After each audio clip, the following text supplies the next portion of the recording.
喂，哎，我正在开会呢，一会儿给你打过来。嗯。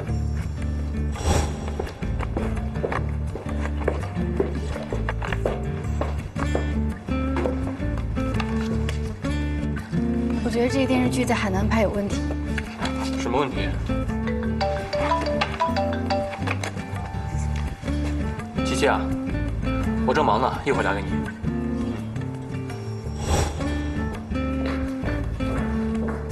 徐然，有时间吗？我约了人吃饭。可以先陪我去见一个服装师吗？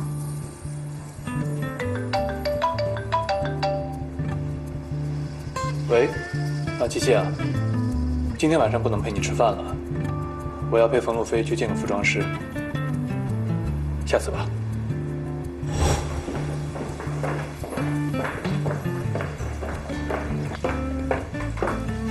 经纪公司拿了好多演员资料，一起看一下。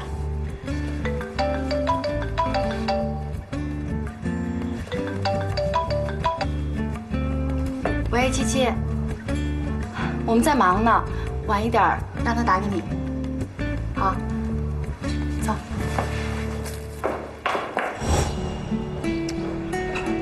唉，太过分了，电话也不接。那你刚刚在和谁说话？我打电话给徐然，是冯路飞接的。冯路飞怎么老缠着徐然啊？他们电视剧最近要开播了，所以有很多事情需要忙。哎，你可得小心他们俩死灰复燃啊！他根本就没有被点燃过。这两人天天在一起的，难保不日久生情。别胡说，我哪有胡说？我可是为你着想。人冯路飞跟他挺般配的，又是亲上加亲。哎，徐然是摩羯座，冯路飞是狮子座，这两个星座可是挺般配的。你怎么这么掰啊？又不是我说的，是网上说的。不信我给你看，哎，看，我不要看。狮子座和摩羯座都是很骚包的星座，只是狮子座是外放的骚，摩羯座是内放的骚。狮子座表面像一个花蝴蝶，应酬多，朋友也很多，但其实是很乖很深情的。摩羯座是看起来很乖，但是跟所有的朋友都很暧昧。哎呀，这些东西根本就不准。我很多朋友都说很准的，信不信由你哦。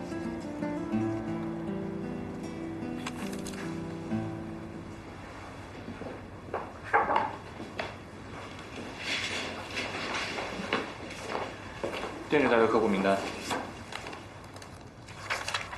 最近冯路飞的办公室都快成你的办公室了吗？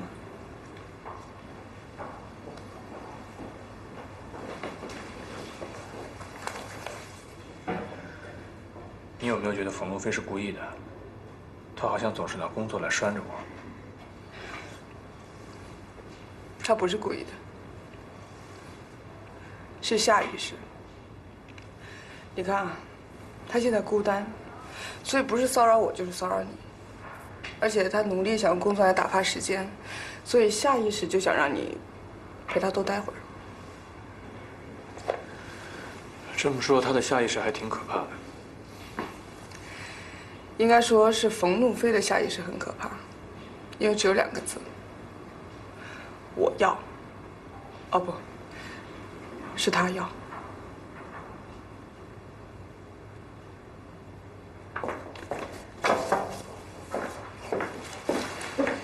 这些是编剧发过来的剧本，还有一些场景表。我看了一下，有些场景是可以共用的，我们商量一下。我要加班了。你说什么？过6点了，我该下班了。今天得加班。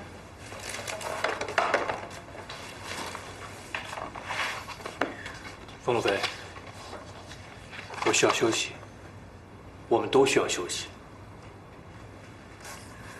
江东不休息，我们就不能休息。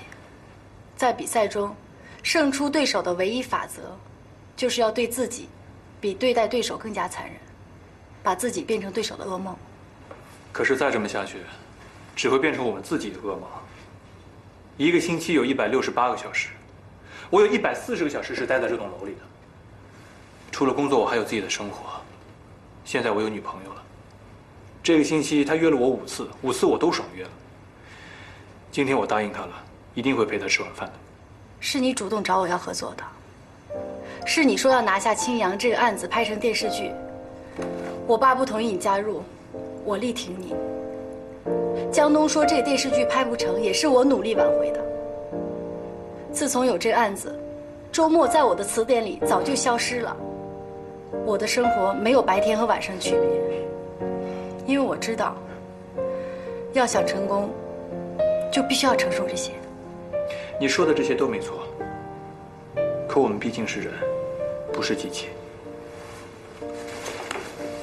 徐然，对手是不会给我们时间的，我们不可以停下来。对不起，今天我不能陪你加班。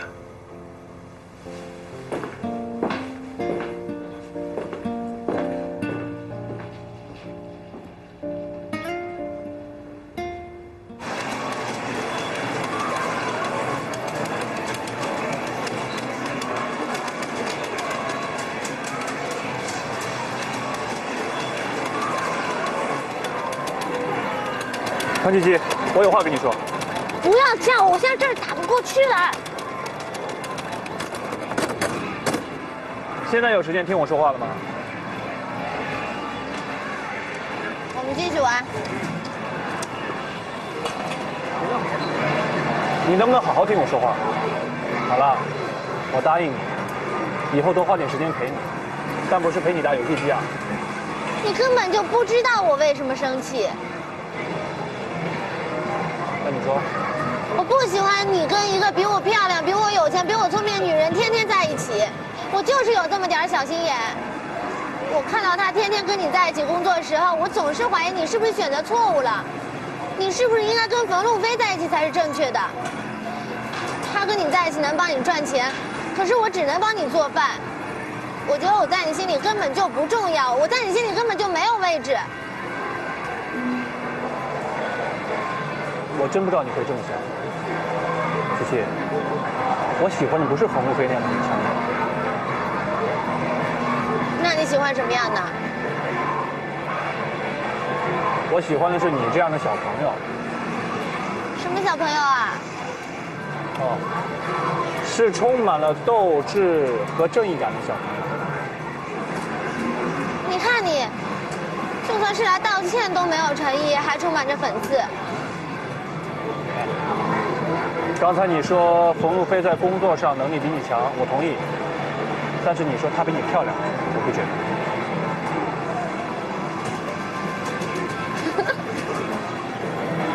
饿不饿？要不要去宵夜？给你个面子。哎，一起去吃宵夜了？我不去了，这边有很多游戏币，你们去吧。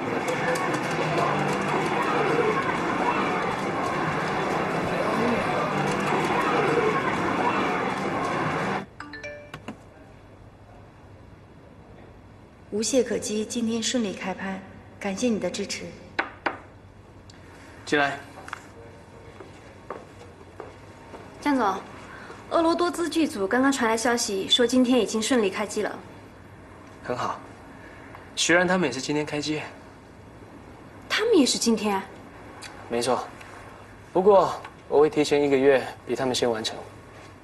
你的意思是？我对于这次电视剧信心满满，因为它是全新的，而且是之前的广告形态上没有出现过的。这种东西，只有第一个才有价值，后来的都是跟风。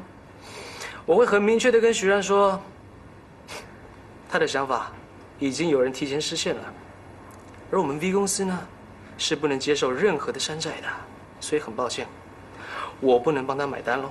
那要是 V 公司不买单的话，徐然就不光要失去青阳，还会损失一大笔钱。这样的话，冯路飞的公司就很有可能会倒闭哦。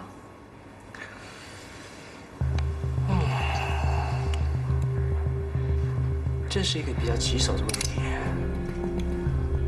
我原本只是想要用青阳的电视剧来彻底击垮徐然的，可是如果现在冯修文出手帮自己的女儿，恐怕徐然受到的伤害会不如预期。徐然是不会接受冯秀文的帮助的。即使冯路飞的公司不会倒闭，他也不会再回去上班了。你又听说了什么？汤七七最近和徐然闹得很不开心。是因为冯路飞？是的，冯小姐最近把徐然缠得很紧，不光上班的时候一直在一起，下班了也是电话一个接着一个。你说，像汤七七那样的小女孩，哪见过那么厉害的女人？又会工作，又会赚钱，还会控制男人。哎，你那个小狗仔朋友，哪天要是光荣阵亡了，记得通知我，我好给他颁个花圈，辛苦他了。你是不是对汤七七特别失望？你恨她不够厉害，不能够马上搞定徐然，好让你和冯路飞在一起。徐然身边的果然都是好东西啊，就连一个助理都可以这么聪明，难怪我会想要拥有他身边的东西。不过你要记得，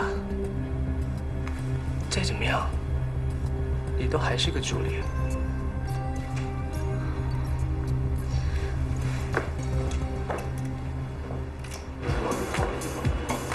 美女，可以请你喝杯酒吗？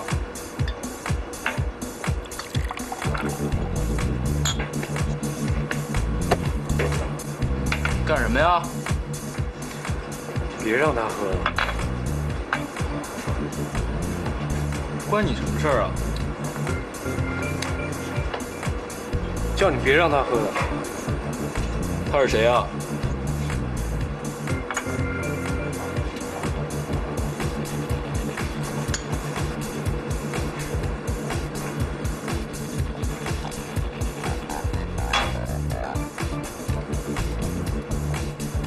你有病吧？他有病。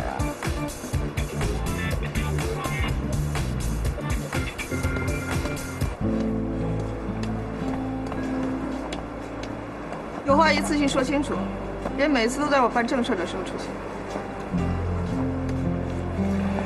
刚才那个男的，一看就知道开了一台双门跑车，车里面载了7、8个女人。你应该感谢我每次从天而降，避免你彻底人生悲剧。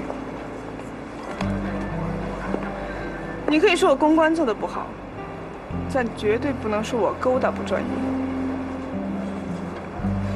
那你试着勾搭我看看，我很专业的。你看你，龙套不像龙套，主角不像主角。想学浪子还穿秋裤，想学情圣连小学语文都没及格，想学人家扮富二代，不好意思 ，ATM 机连50块钱以下都取不出来。我告诉你，你再这样我就不带你玩了。没想玩。好，太好了，我早就不想玩了。汤七七跟我说张大宇的事情，他说你找他是为了编剧。是啊，我堂堂公关系的小 S， 连找个编剧都要依靠前男友，我就这点本事。不要生气了好吗？冷战结束，早就结束了。我从不冷战，只分手。我可以接受分手，但我不能因为误会而分手。我们之间没有误会，你一切都已经知道，哪来什么误会？我误会你跟张大宇有段丝连，你知道我为什么那么在意他？因为是他把你拽到我面前来，你撞到派出所的门口是因为他，你每天泡在夜店里面也是因为他，你家里全部放满他的照片，你要我怎么想？魏警官，你把我想得太深情了。我跟张大宇就是最现实的一对关系，供求不对口嘛。就好比说，我想找有才华的，却总遇到没文化的；想找真情的，却总遇到花心的；想找人谈场恋爱，总遇到逼婚的，就是这样。你不会说分手就分手，分手总有个过程，有冷战，有妥协，有谈判。我们才刚刚开始，你不能不遵守游戏规则。男女之间本来就没有什么游戏规则可言。你知道你跟我的差别在哪吗？我说分手就是分手，绝对没有那个时间去陪你演什么偶像剧。到了我这个年龄，就喜欢最直接的办法。我已经是败犬了，就不想再当女王了。好了，我现在要去好好的支配我剩下来的宝贵时间。再见。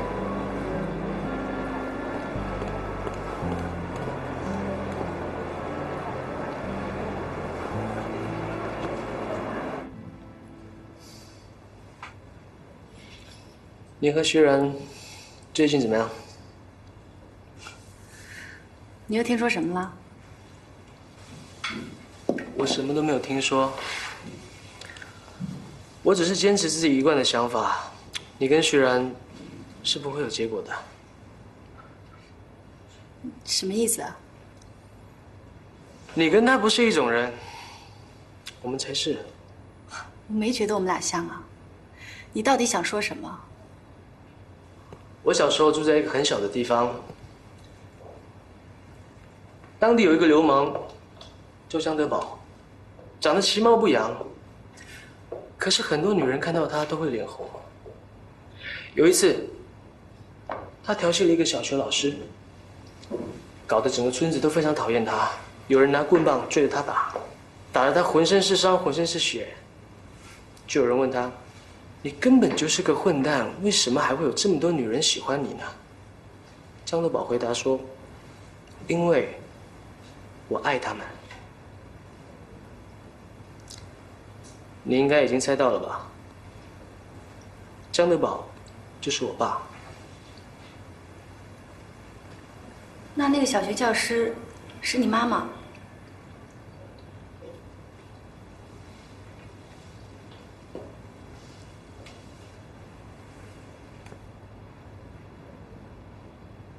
我也可以当你的江德宝。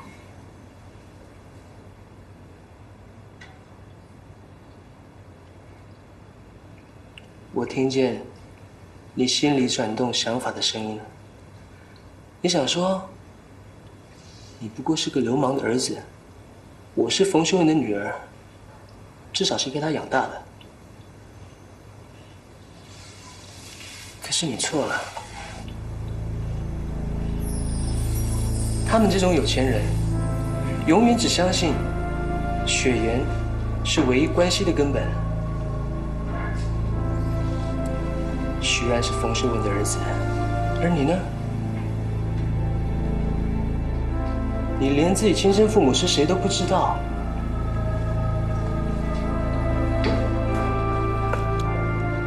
这是你亲生父母的资料，我帮你查过了。你的原名叫做罗慧娟，多么平凡，多么亲切的名字。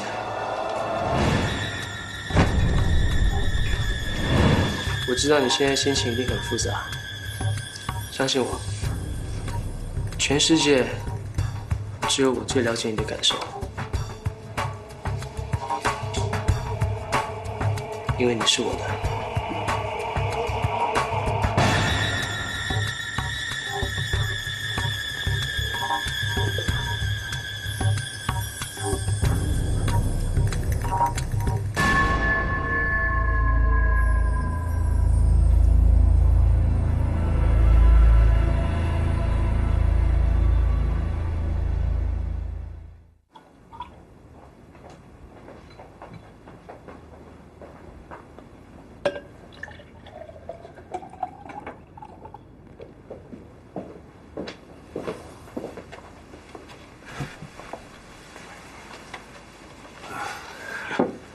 把那瓶82年的拉菲给我拿过来。好的。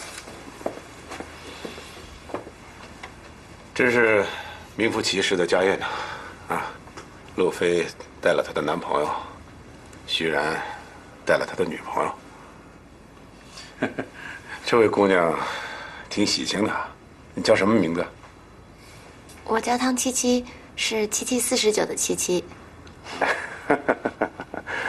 好听的名字啊，而且人如其名。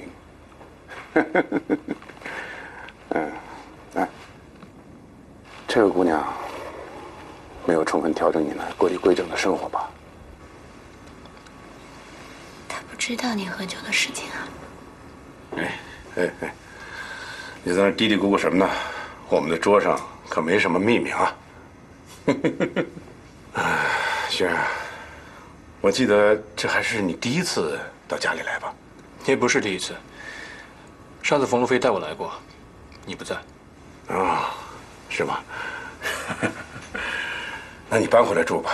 我听说你还住在你下属的公寓里边，这个恐怕不太体面吧？没什么不体面的，住哪都一样。况且我一个人住惯了。哎，你就不要拒绝了，还是搬回来吧。有时候感受一下家庭的气氛，也是很不错的。啊，路飞在外边不是也有公寓吗？但是他一个星期也总得回来住2天。冯总，你今天把我们4个都叫来，不会仅仅是拉拉家常吧？啊，不好意思，不好意思，我还忘了重要的事情。今天让你们来，我当然有一个很重要的事情要宣布。我要修改遗嘱。冯先生，这么私密的家事，我这个外人不方便在这里听吧？我先回避一下。哎，不，既然路飞让你来，那一定有他的道理。我们家里也很少邀请外人来做客，既然受到邀请，那一定是有充足的理由。是这样的，之前遗嘱中财产的分配是路飞50%，徐冉50%，现在改为把路飞增加到70%，剩下的30%给徐冉。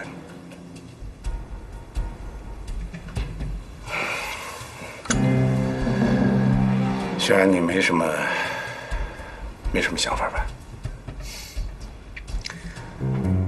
你的财产怎么分配，那是你的事情。我本来就没打算要继承你的1分钱。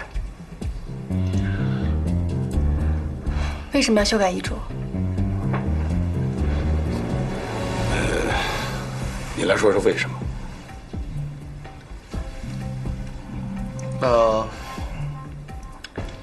我想是因为你觉得对自己的女儿有亏欠。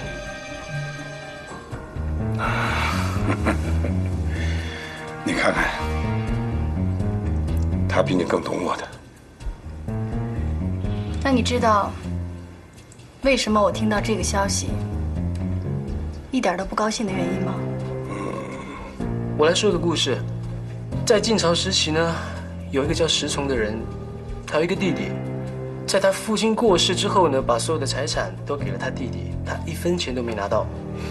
不过10年之后，他却成为了那个地方最富有的人。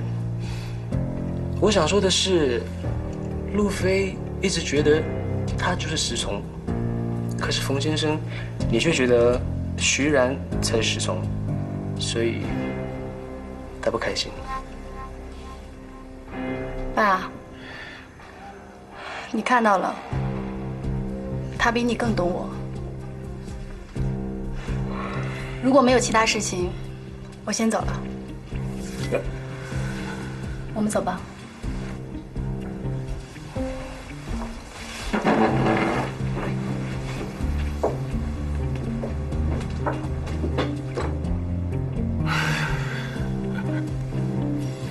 行，我把你当作石崇，你觉得高兴吗？你不觉得很可笑吗？你知道我不会继承你的家产，所以就用这样的方式来向我示好。可是你把冯路飞伤害了，情感不是用金钱来维系的。不过，我还是要谢谢你的好意。我们走吧。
冯总。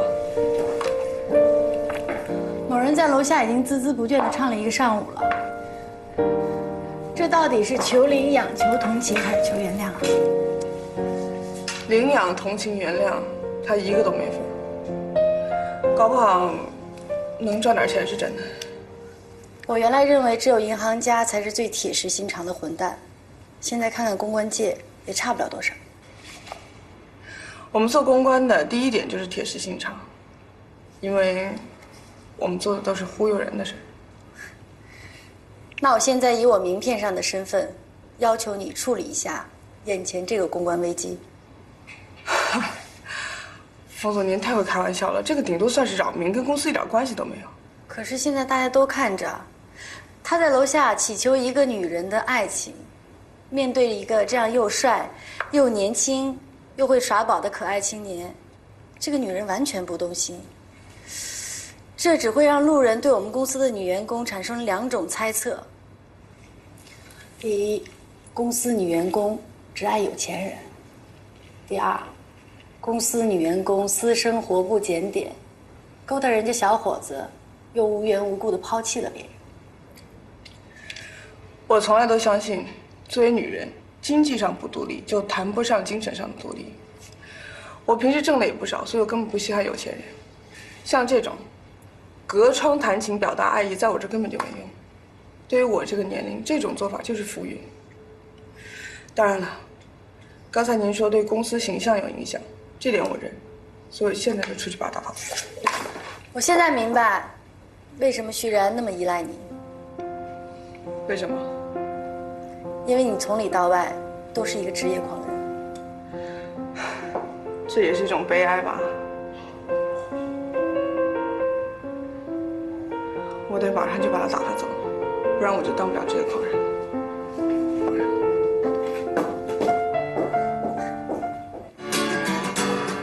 照我，保护我，带我攀越最高的峰巅。也许天堂就在抚摸着。好了，不要吵了，你走吧。你在这里会影响我工作的。在你们公司门口唱歌，你们该干嘛就干嘛，应该不算妨碍吧？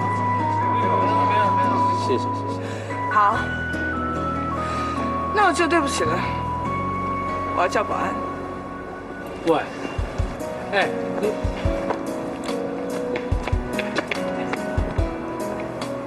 这个人带走。对不起，先生，请你离开这里。兄弟，我这么做，完全是想要挽回一个女人的真心跟原谅。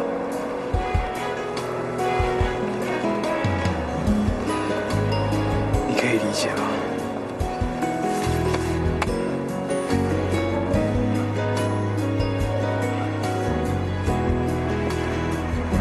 哎，喂。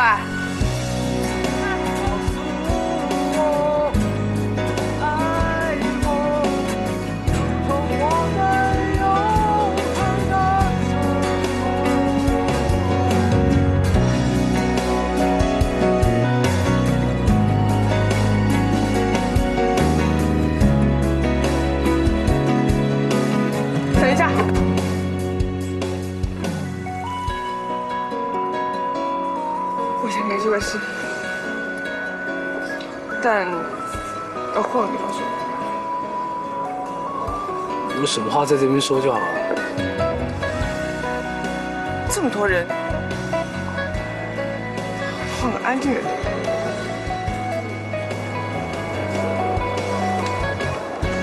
好。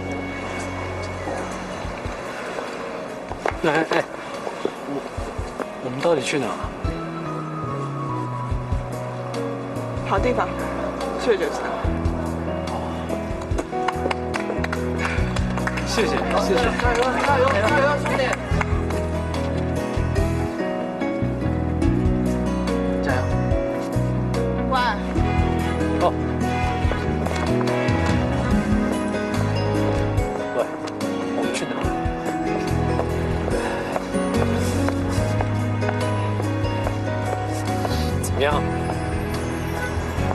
被我感动了。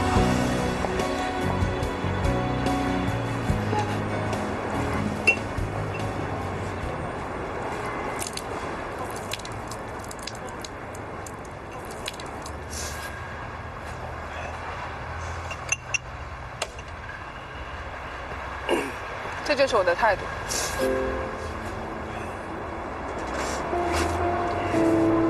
以后只要我不上班，我就来。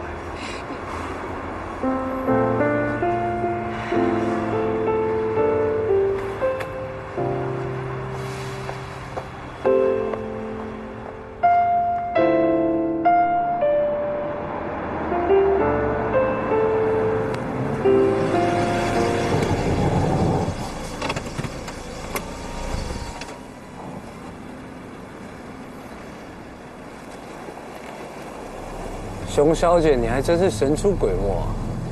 我现在没心情跟你开玩笑，我有事情跟你说，上车。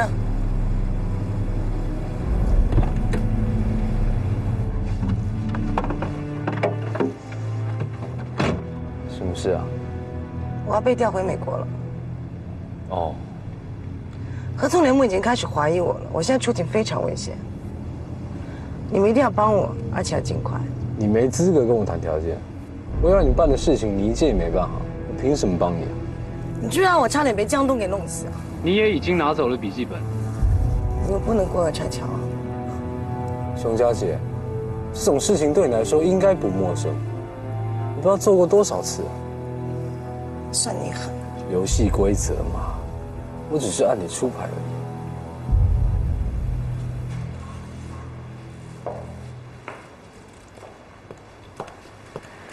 你来这干嘛呀？来看你啊！听说你那帅哥每天来这里弹吉他给你听，你这是和我分了手之后一夜之间回到了解放前。哎，你嘴巴怎么就这么恶毒呢？就算我智商再低，背了那么多剧本，总会一点点吧。说吧，找我有什么正事？亲爱的，你真的永远那么聪明，我真是舍不得你。从你刚刚离开我那一刻开始，就说明你并不和我一样聪明。看到你这么舍不得，我就放心了。你要是听到我能跟你说的这件事，你就不会那么放心了。什么意思？我有朋友告诉我，有一个剧组跟你们拍同样的戏，也是洗发水广告植入，大概什么时候能拍完？最快要明年3月。那你就惨了。他们好像日夜赶工，2班人马轮流转。熊佳姐出事了，据她的说法，好像是合纵联盟对她有所怀疑，要把她调回去。她还希望咱们帮她想办法。跟我当初预料的差不多。昨天马凯给我打电话，说我们公司的股票增发成功，要让合纵联盟上钩，靠的就是这个。所以现在绝对不能让熊佳姐离开。那我先去稳住她，让她别自乱阵脚了。哎，你跟叶柔怎么样了？别提啊。他只是外表冷酷，其实人不错。我知道，我都抱着吉他在你们公司门口唱歌了。你说什么？我真的没办法。这种招你都想得出来？我也是看电视学的。那有没有用啊？被浇了一头水，也好，是冷水。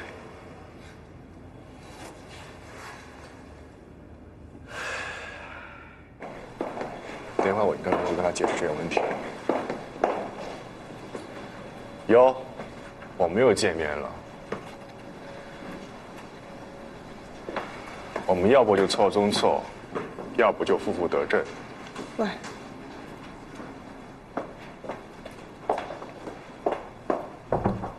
请进。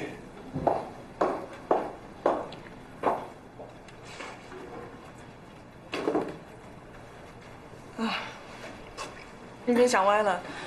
我今天把他带来是有一件非常重要的事情要跟你说，正事。一部和你们相同的电视剧正在拍摄。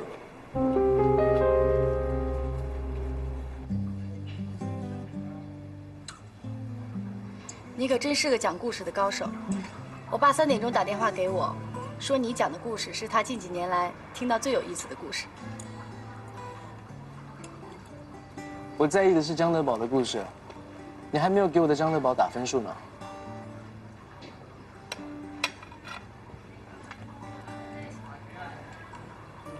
这个就是我的分数。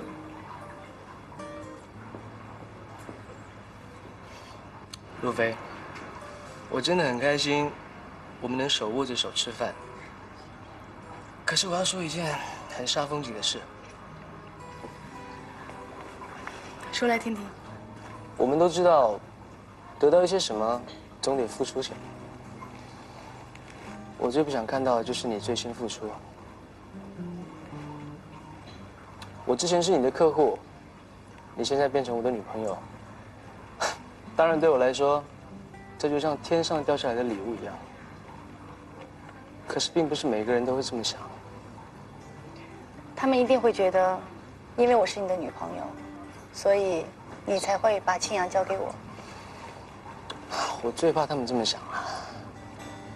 我最不想看见像这样的流言蜚语。不管是对你、对我，或者对公司，都不公平。所以我希望你跟青阳的关系能够离远一点。当然，这只是我的建议啦。不过，如果你有更好的解决方法，我们可以讨论。我觉得你说的没错，但是你知道，我的公司基本是靠青阳在维持。这个我知道，所以我是希望你跟青阳的关系能够保持一个距离，而不是划清界限。还有，我觉得青阳拍电视剧这个事情，你可以全部给徐然做啊。他对青阳很了解，我相信他一定会做得很好。这倒是个办法，对于徐然来说也是个好机会。好，我跟他谈谈。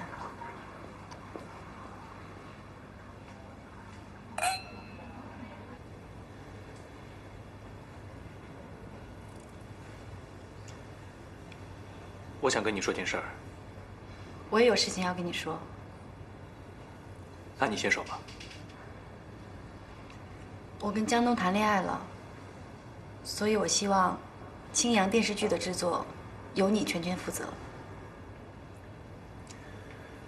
你谈恋爱我很高兴，可是对于江东这个人，我要保留自己的看法。你有时候对我真的很残忍。你不但对一个曾经爱过你的女人说你谈恋爱了，我很高兴，还婉转地批评了她的眼光。对不起，那我祝福你们。你刚刚说有什么事情要跟我说啊？没有。